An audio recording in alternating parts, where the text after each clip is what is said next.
Welcome to ASA Central Line, the official podcast series of the American Society of Anesthesiologists, edited by Dr. Adam Stryker. Well, hello, everyone, and welcome to an ACCRAC podcast. We are live at Anesthesiology 2025 here in San Antonio, Texas. This recording will be released both on the ACCRAC feed and on the ASA Central Line podcast feed, so you'll be able to find it there in the weeks and months to come. I'm very excited to be here and really grateful to all of you for coming to listen. We are going to have an exciting talk today. I've got with me Dr. Joyce Wahr. Dr. Wahr was a cardiac anesthesiologist, practiced at University of Michigan for 20 plus years, and then transitioned into the patient safety space where she really made a name for herself in patient safety. She published a paper that was called one of the best papers of the decade in the 2010s on patient safety in the cardiac ORs. And she continues, even though she's mostly retired from practice, to speak and advocate for patient safety. She's giving the Severinghaus Lecture on Tuesday, talking about cognitive errors, why they happen, and how we can maybe start to think about preventing them. And that's what we're going to talk about today. I'm thrilled to have her here. Dr. Wahr, welcome to the show. Thank you for having me. Excited to be here, and thank you all for coming as well. So the structure will be that we'll chat for about 25, 30 minutes, and then we will open it up to audience Q&A. So Joyce, let me start by asking you, how did you get interested in cognitive error prevention? So in 2002, left University of Michigan because my husband, who's here today, left cardiology and moved to Minneapolis to start medical devices. So I took a little bit of a sabbatical, and during that time, not working, at the university hospital, I did go back to Minnesota, but a little bit of time, and was asked to chair the SCA, Society of Cardiovascular Anesthesiologists Foundation. And they had a major project that they were wanting to kick off with Peter Pronovost, looking at patient safety in the cardiac operating rooms. And that was where I started. And I started reading all the books, James Reason, Human Error, all the James Reason books, and then branching out into some of the other books, not written by anesthesiologists, but written by cognitive psychologists. Here's how we think. Here's how errors arise. And I was amazed at the information that's available out there that most people do not have. We do not know why we make errors. Yeah, I mean, that's kind of wild to think about. In our specialty, errors can be the difference between life and death, and we don't really have a great feel for how they happen or how to prevent them. So you've taken an interest in this. Let's talk about the difference between System 1 and System 2 thinking. Now, some people may have read Thinking Fast and Slow, but for those who haven't, maybe just give us an idea of what is System 1, what is System 2, and how do they differ? Right, and of course, we all know that we work on two different planes, the unconscious and the conscious. We tie our shoes without any conscious attention. But Kahneman and his partner, Amos Tversky, who he always gives equal credit to, unfortunately, Dr. Tversky died quite young of a malignant melanoma, so we'll just talk about Kahneman. But he really put it into this System 1 and System 2, and he acknowledged they're not really different systems, but it's a useful construct.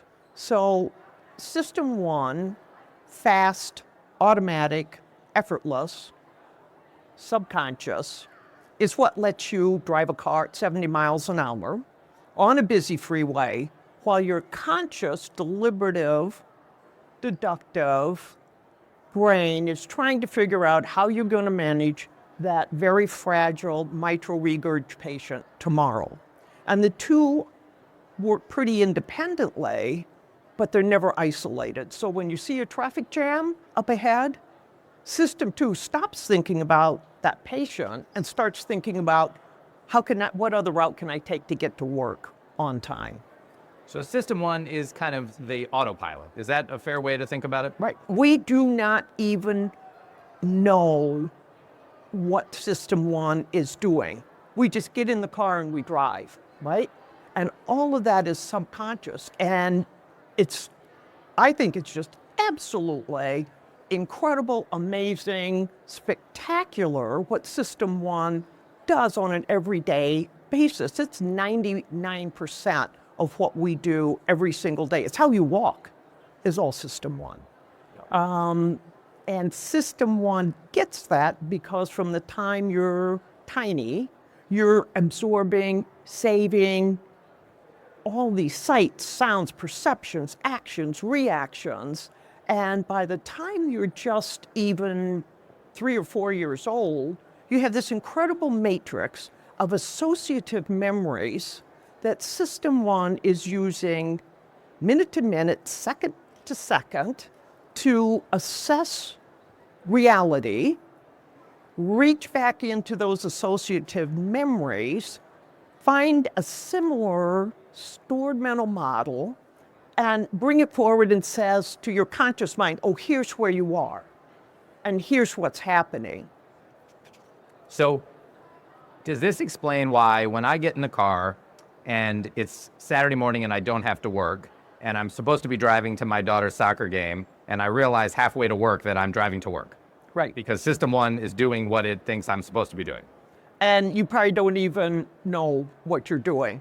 And when I talk about system one errors, these are errors we can't predict, we can't prevent, and very often we don't even perceive them until you're almost at work. Right. You didn't even perceive you were making that error. Right. Okay. Now, is there a way to say, how do I get system two to stop me from doing that? No. No. No, there is no way to really, you could have system two consciously pay attention to every action sequence you're doing, but that's really impossible. System two requires effort, right? It's an effortful, deductive process. And you don't have that much reserve for effort. And there are lots of competing things for effort. And in the operating room, disciplining yourself to not snap at the obnoxious surgeon also pulls from that same reserve of effort. You're physically busy. You do not have any bandwidth to bring conscious attention to every time you pick up a syringe or every time you swab an injection port. You couldn't possibly do it. You couldn't possibly do it. Yeah. That's why we need system one. Right. Yeah. So let's talk about eyewitnesses. You'd think an eyewitness would be the most reliable witness, right? They saw it, they were there, whatever we're talking about, they saw it happen. They, in court, you watch a trial on TV. I mean, the eyewitness is there, they're giving testimony. But you would say eyewitnesses are not necessarily reliable. Tell me why. Right, and we're going to come back to this because we're going to talk a little bit about tranexamic acid and bupivacaine. So when I said that system one is continually scanning what's out there and then going back in, trying to find a mental model that fits this pretty well, system one is built for speed, not for precision. And so if it grabs the wrong mental model and it doesn't quite agree with what's out here, it doesn't change the mental model to fit reality. It changes reality to fit the mental model. And so when you have two eyewitnesses who observed exactly the same event happening, each one of them, they have different associative memories. A lot are quite similar, but different enough so that then when this eyewitness's system one says, oh, here's a mental model that this one fits, and presents that as reality, it can be different than what system one does in the person standing right next to them. And we think, well, this must be new information. Sully wrote the book Illusions in 1881. This idea that our subconscious counterfeits immediate knowledge, that this is why we misperceive what's out there because our subconscious is continually reflecting back to those mental models. And he was the first one that talked about this is why eyewitnesses are really unreliable.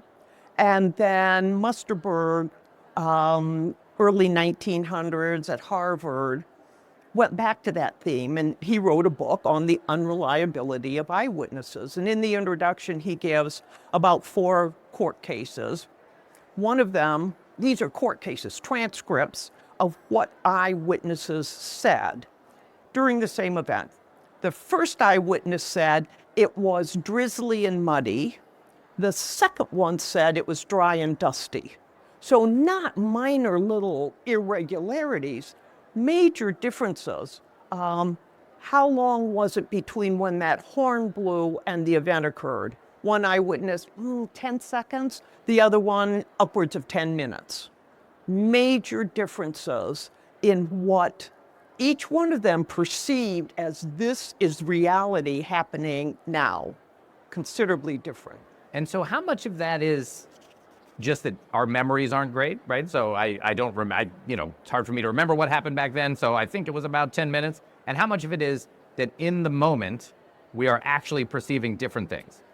So it's both, and certainly over time, our memories definitely degrade. So differences get, I think, greater and greater. But even at the moment, there's a powerful emotional component in it. So my husband was broadsided by a criminal trying to get away. It was a white car and a certain model. And I'm sure that if Dennis watched another broadside accident, in his mind, it may very likely the color of the car may be remembered as white because it has such an emotional context to it. And we don't even perceive that that's happening. Yeah, and that is really wild, right? So you're saying that in the moment when a red car broadsides somebody, he may see the car as white.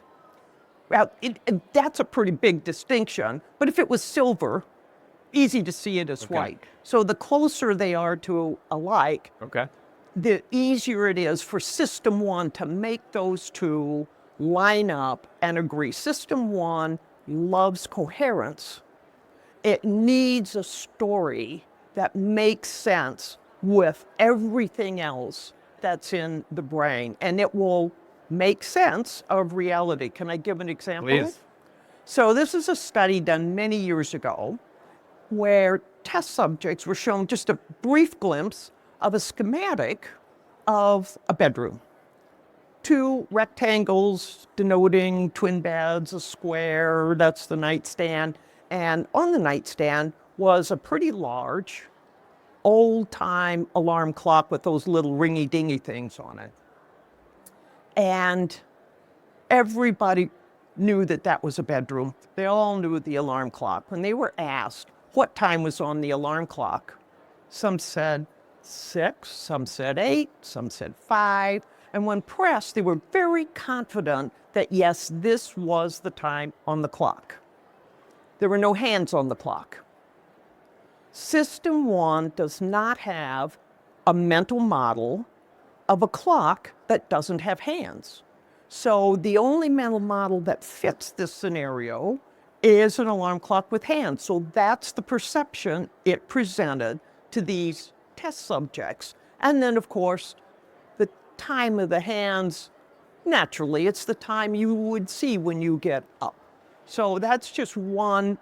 It sounds like a funny, interesting story, but it's real scientific evidence that what gets presented to our conscious brain as reality is just a perception of reality. So there's the famous study where they took chest x-rays and put a gorilla in the midst of the chest, right? A little gorilla. And they showed them to radiologists, and the radiologists often didn't see the gorilla, right? And I'm imagining this must be because when they look at a chest x-ray, it's so automated for them. They have a schema of, what this is, and gorilla existing in the chest is not one of the things. Right. And so they literally didn't see it, right? It's not like they decided to leave it out of their report. They didn't see the gorilla. Right. So there was another, it's a videotape, it must be 30 years old, very interesting. College students, half of them have on white t-shirts, half have on black, and each team has a basketball, and they're passing back and forth between each other, and they're moving around each other, and your job is to count the number of passes that the white team makes. And it goes on for 20 seconds or so. Tape ends, and the announcer says, the correct answer is 15 passes. But did you see the gorilla? You rewind the tape, and sure enough, at about past 8 or 9, here comes a college student in a gorilla suit. He walks into this group passing the basketball. He turns, he looks at the camera, he waves at the camera and leaves. But he wasn't in white, and he didn't have a basketball. He was not pertinent to the task at hand in any way.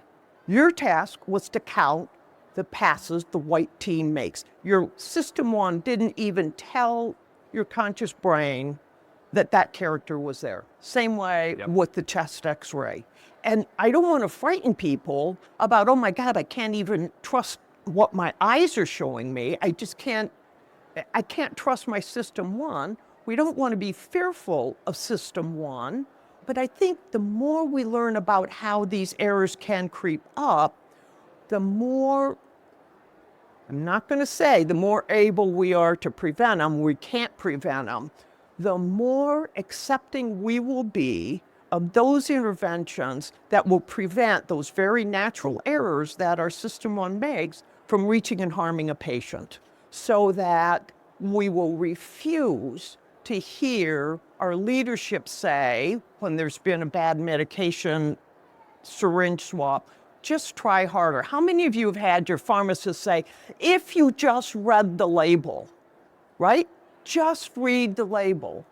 But the clock story tells us that you can't just read the label. So I'm going back to that bupivacaine. Yeah, so tell us that. So let's talk about how this exists in our specialty. So tell us about the tranexamic acid and bupivacaine. So I think most people know that over the past decade, we've had 12 case reports or so all around the world, certainly many here in the US, where an anesthesia provider doing a spinal for an ortho case or for a elective C-section, the nurse brought and put an ampule of tranexamic acid and an ampule of bupivacaine on, your medication tray.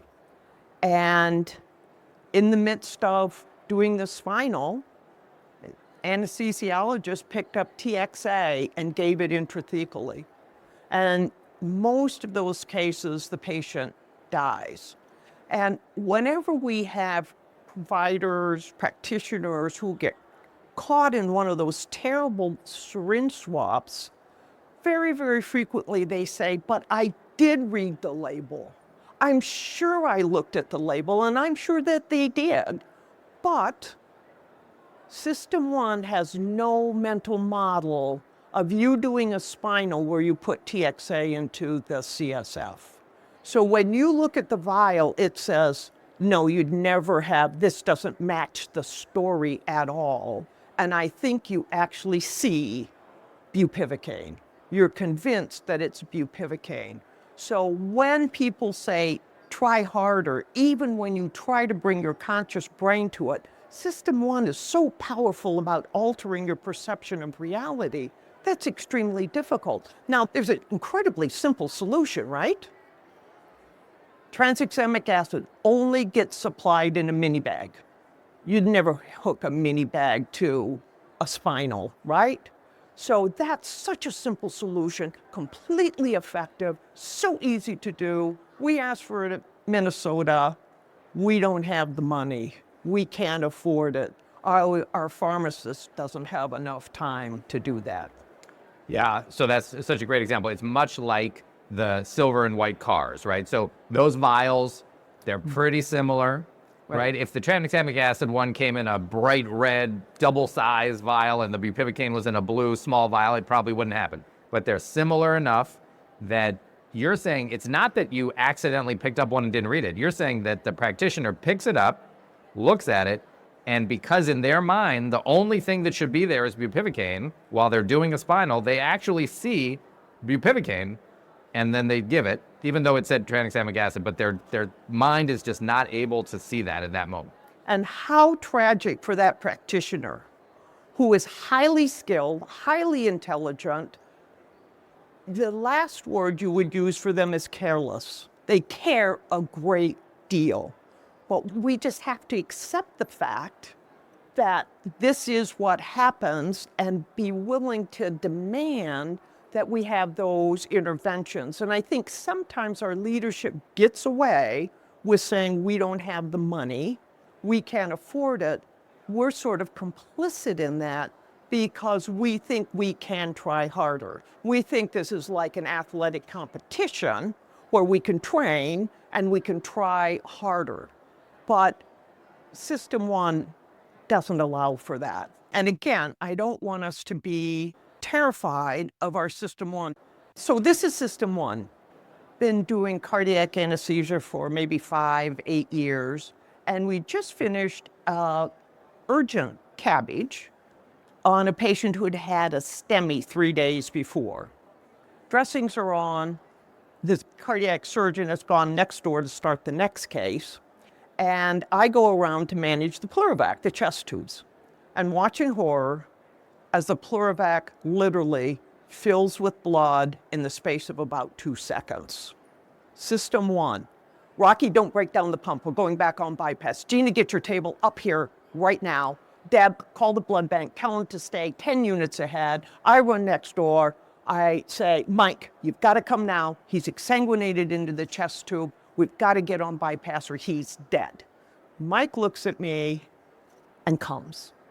By the time he gets back in the room, Deb already had a new gown and gloves open and ready for him. The surgical resident had the drapes off, splashed betadine on the chest, and was snipping the sternal wires. Rocky had his pump up, Gina had her table up, and we were back on bypass in about 5 minutes. And the patient walked out of the hospital neurologically intact 10 days later. That scenario would never have happened in System 2. You could never have gotten on bypass. We only managed that because each of us had done those things hundreds of times previously. We didn't have to think about how to tie our shoes. Mike Deebas put in so many purse strings, so many arterial cannula.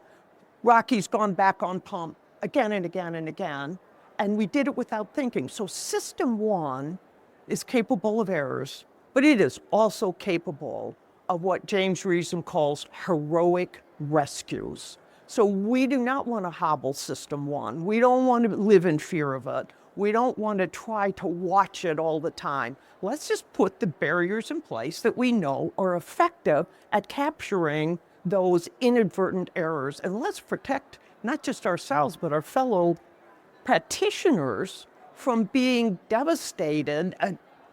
People have committed suicide over having one of these errors, even when we had barriers we could have used to prevent that from happening. Yeah.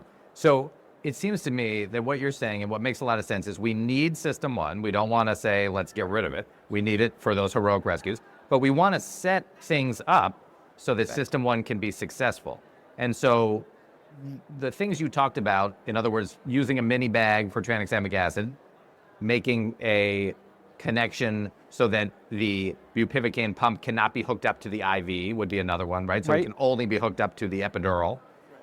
That small bore connectors, exactly. Unique small bore connectors. So would we call these forcing functions? Is that what that term means? They would be. So certainly pin indexing, anti-hypoxia valves. When I started anesthesia, you could forget to turn the oxygen on. We didn't have pulse oximetry. We didn't have FiO2. You could turn nitrous and an anesthetic gas on and have no clue that you had just done that. They were right next to each other. They looked very similar. So our cockpit on the right is a model of safety and forcing functions. We have all those things on the right in our anesthesia workstation that prevent errors we might make, like turning up the nitrous instead of the oxygen. We've prevented that from ever happening. Computerization, automation, anti-hypoxia valves. Our left side, the medication administration side, looks exactly the way it did when I was a resident in 1981. We have things we can do, pre-filled syringes, great FMEA, failure modes and effects analysis of everything that can go wrong from starting preparation of a medication to administering it. 68 possible failure nodes. If you have pre-filled syringes, you eliminate 20 of those error nodes. Do you guys all have pre-filled? Every syringe in your medication tray is pre-filled? We have maybe one or two, epinephrine, ephedrine, some of the code things, but they won't give us all of those others. And they won't give us tranexamic acid in a mini bag. In a mini bag. And the reason, as you said before, is that we get told, at least, is that it's too expensive, right? To put all these things in pre-made syringes, to switch over to a mini bag, they'd have to hire extra pharmacists. It's too expensive. And yet the alternative is that these mistakes are going to happen, and we may lose practitioners because they may be so devastated by it that they leave medicine. We lose patients, and that obviously is horrible and tragic and comes with a lot of cost. So in the end, it probably makes sense to make the upfront investment in these forcing functions so that we prevent the errors from System 1 from happening. But how do we convince health systems to do it? Right. Well, and I wondered, so Elliot Grigg is the one who came up with this concept. On the right side, we've done it well. On the left side, we're using totally ineffective interventions, try harder. We pretty much controlled the right side, right? We told the manufacturers what we had to have to make anesthesia safe, and they did it for us. On the left side, we don't control that. We get the medications that pharmacy buys. We get our trays the way they prepare them. And so we don't control that very well. And again, I think that perhaps the reason pharmacy gets away with saying try harder is that we're a little complicit. But before I go there, I never let them say, we don't have the money. I say, of course you have the money. You bought 2 surgical robots last year. Each of them costs $2 million. The service agreement on one of those robots is $150,000. Sounds like a pharmacist's salary to me. Of course you have the money. You have chosen to spend it elsewhere. But being complicit, we don't say to them, don't give me that. Of course you have the money. Because I think in our own heads, we still believe we can try harder. We kind of think that I wouldn't make the mistakes that that person made. I'm a little brighter, I'm a little smarter, and I wouldn't make that mistake. And as long as we believe that that's true, we don't push what we know we should do. Yeah, well, we've got future leaders here right in front of us who are going to be leading our health systems, and they hopefully will have heard you talk and will make this change. I want to ask you to make a random recommendation, and then I'll do the same, and then we're going to open it up to the audience for questions. So what would you recommend people check out? Well, I'm a huge fan of Selena Gomez. I love her. Of course, she had a renal transplant. She went through significant medical issues, got her kidney transplant, and now is just doing so amazingly. So I love Only Murders in the Building. Great show. And then for a very short one, only 3 minutes long, 3 to 4 minutes, is John Mulvaney. There's a Horse in the Hospital. It is absolutely hilarious. He kind of starts saying, we're all kind of on edge these days. We don't know what's going to happen. We're just kind of anxious and desperate. He says, I think about it like there's a horse in the hospital and nobody knows what the horse is going to do. And it just gets better and better from there. So check that one out. Sounds great. I always at these events like to recommend something that you all can check out right here while you're in San Antonio. So I came in a little early because I gave a talk at the spa meeting Friday, and I randomly found a little restaurant that is about a half a mile down Commerce from here called Tokyo Cowboy. And it was so good. I had lunch there on Thursday, and it was so good. I went back for dinner last night. It is fabulous. It's Asian Texan fusion, small plates. Go with some friends. You can share and get a bunch of stuff. And everything we had was absolutely fabulous. highly recommend Tokyo Cowboy down the street. All right, we're going to open it up. If you have questions for Dr. Wahr, come on up and ask. And please introduce yourself. Let us know who you are and what your question is. Hi, I'm Thomas. I am a resident at WashU St. Louis. Thank you so much. I'm wondering, as you were talking about, the just try harder mentality that we seem to be complicit in, to me, it feels like that starts really early in training. So, we're all trained in medical school to, take these tests that reward quick thinking and decisive, A, B, C, D answers. And that, for anesthesia, extends through to advanced. I'm studying for that now. And it's the same thing. I'm trying to answer these questions that are really complicated within 30 seconds if I can, so that I have enough time. And in thinking about that, I realized that I'm over relying on my fast thinking, my phase one thinking, over taking the time to really think through it. And it's successful. I'm having a lot of success in answering those questions as they're presented. But then I learned, well, I can just try harder with that and I'll get there. And it shifts us away from doing it the sort of slower way or thinking about the ways to sort of create those forcing functions. So I guess my question for you is, how early do you think this starts? And how can we then try to integrate these kinds of questions and explorations earlier in the process than when you're actually practicing?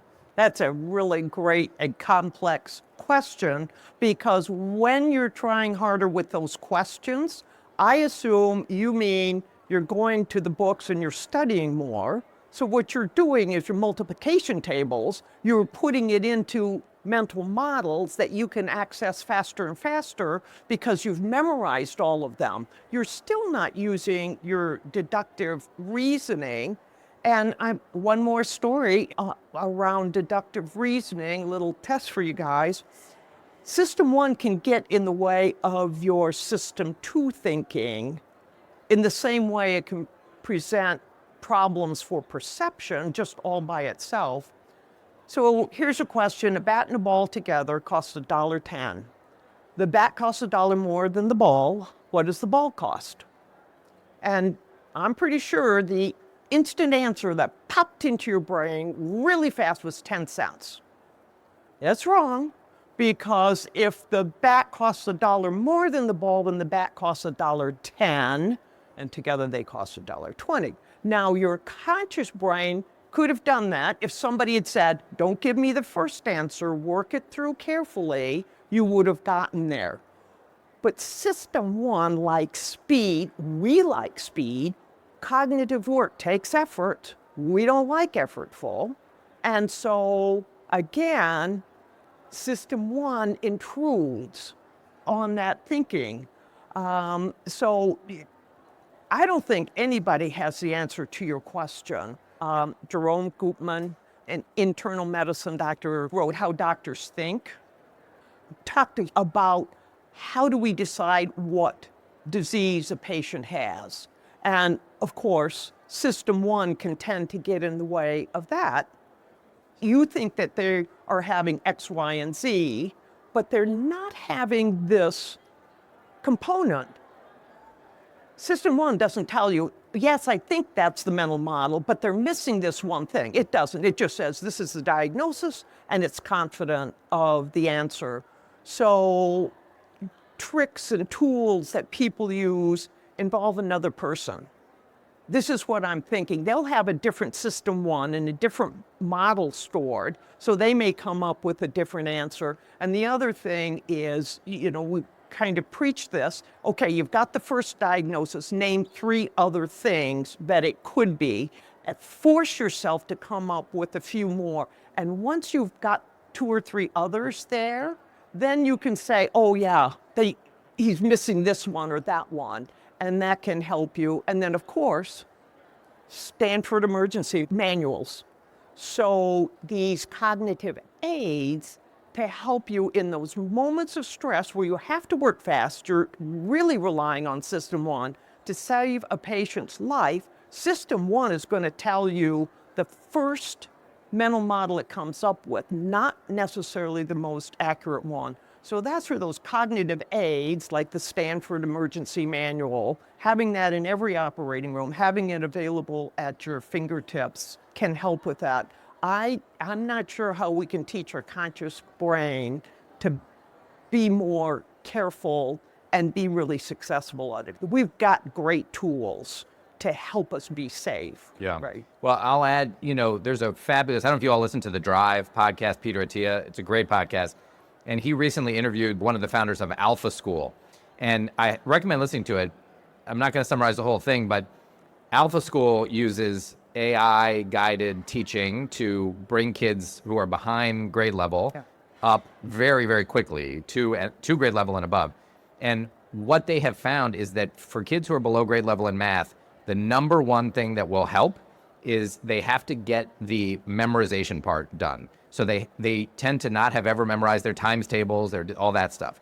And if they teach them that, which they can do pretty quickly, then they fly through a lot of the more advanced stuff. And the reason is because, this is what we've been talking about, is that if you're doing, let's say, a calculus problem, and you have to spend some of your mental energy, you use some system 2 energy to do what is 8 times 7, then you've got a little less of that energy left for the more complex stuff. But if 8 times 7 can be system 1, then you do that. So I don't know if this applies as well in anesthesiology. I don't think it's been studied, but I do think there's probably some value in memorizing some of the stuff, not all the stuff, some of it you don't need, but some of the stuff that's on the exams, because it probably does help in the crisis to have that stuff. You don't need to look it up, so you can look up the more advanced stuff. That would be my guess. Hi, thank you. I'm Anna Swenson, and I was just wondering, there is a movement towards standardization for making things easy and fast like we like it. Standardization, both the kind of setup of the OR, all the anesthesia locations, as many as possible, and also kind of standardization in the anesthetics, incorporating ERAS and ORAS protocols. And I feel like that really shunts us towards the system 1 thinking. This is kind of how it always is. Have you noticed any of that in your work? And then if so, how do you think we can kind of build in forces that kind of make us think about questions where in a certain situation we might need to do something different? Yeah, thank you, Anna. Certainly, standardization, automation is considered to be a forcing function. Standardization reduces a lot of errors. If you're thinking about it, the closer bupivacaine and TXA are to each other in the medication tray, the greater the likelihood that you'll pick that up. Or if the medication tray is different every time you look at it, standardization also helps with speed so that you can reach to one area and you know what to expect there. But it also reduces risk that you'll reach and pull out the wrong vial or the wrong ampule. And standardization of protocols, I think it was Lucian Leap who said, every physician needs to know how to write a protocol, how to use a protocol, and when to deviate from a protocol. So just because we have protocols and we've standardized things doesn't mean that we don't have to use our conscious brain along the way to say, what about this protocol doesn't fit the patient in front of me? And bring that critical thinking every time, asking yourself that question, what about this protocol isn't appropriate for this patient? And many times it's nothing, but sometimes then you'll pick something up. And I do wonder if, let's imagine the scenario where all the anesthesia trays are standardized in a given hospital, except one area. And so in that area, the Zofran has been swapped with, heparin, right? So that would be terrible because you would have been trained in every area, right? Your system 1 just goes. You go, you pick out the Zofran, and then you go to that other area and you go and you're going to think it's Zofran, right? So I would imagine that if a hospital is going to standardize, you really have to standardize. You can't just standardize some areas. Yep. So what we did at Minnesota, Mike Wall, and I know, Anna, you might have been involved in it. There's a basic anesthesia tray that is exactly the same for everybody. PEDS has still the same basic tray. It may have different concentrations, but the same meds are in the same location. And then you have the specialty tray. So you don't try to create a tray for cardiac anesthesia that has heparin and protamine in the basic tray. You keep that out in a separate, this is an add-on for just cardiac anesthesia, and the basic tray is the same in every single operating room, PEVs, OB, everywhere. Yeah, that's great. I'm Jack Wolf. I'm a fourth-year medical student. I wanted to thank you guys for this conversation, and thank you as well as someone trying to do a podcast as well in the medical space. You're an expert, and our podcast Progress Note looks up to you, so thank you for that. My question was a little bit more maybe looking at the neuroscientific side of things. Is there electrophysiological evidence of these two systems, 1 and 2? And can we think of them kind of on a continuum, like 2 different points, or should we maybe think of them as discrete systems? That's kind of my question. Has somebody strapped sensors on someone's head making these decisions or using different systems? Yeah, and I think that's one of the problems for this conversation that we're having now. It is really hard to understand what the subconscious is thinking and doing. No one has figured out how to tease out which part of the brain. It's throughout the brain. There isn't one part. You know, we have the limbic system, which is more for the emotions and things, and we can see it light up on a functional MRI. They haven't come up with anything that I know that can tell you this is system 1, your fast, unconscious, stored associative memories at play versus your deductive reasoning. And we may be able to tell more about deductive reasoning, I don't know, because it's effortful. And because it's effortful, you get more blood flow. So there may be some with our conscious, effortful brain, but I don't know of anything in the subconscious space.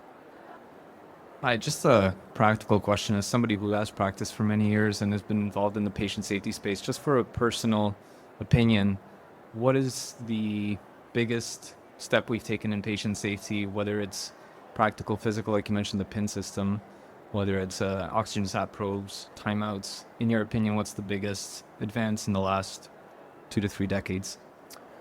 Again, that's a great question, and I'm not sure I can come up with an answer for that. It's like we talk about if you're the velodrome, you know, when they race bicycles around the circuit, you know, they're almost going sideways, and somebody wants to shave 6 seconds off their time. There isn't one thing they can do to shave 6 seconds off. It's got to be 6 things that each take 1 second. So it's hard, depending on what the problem is. 2 syringes that look alike for methotrexate and vincristine, that's simple. Vincristine comes in a mini bag. The solution to that will be very different than pre-filled syringes. I would say that perhaps the biggest thing that's happened in patient safety is that we're just talking about it, that we are just really now really aware of it and becoming, I hope, really conscious of the fact that it is not our fault if our system 1 gets in the way and creates an error. But we have to go to those forcing functions, and we have to force our leaders to bring in unique small bore connectors for neuraxial, for feeding tubes. And we have to say, this is critical to our patients' safety and well-being. And maybe leave you with this that Alan Mary talks about all the time. The difference between an error, which is an unintentional failure to complete a plan of action as you wanted, and a violation, which is a conscious decision to not employ those things that experts tell you are necessary for safety. And so we often think this was an error, but you could have used this barrier, you could have had pre-filled syringes, but we didn't implement it. We thought we could try harder. that actually then becomes a violation. Dr. John Eichhorn, Rob Stolting have told us what we need to do for medication safety, and yet still in our hospitals, we're missing a lot of those barriers. It's like asking me which my favorite child, right? I mean, it does seem, I think, to many of us who grew up with pulse oximeters that going from not having a pulse ox to having one must have been a pretty big advancement.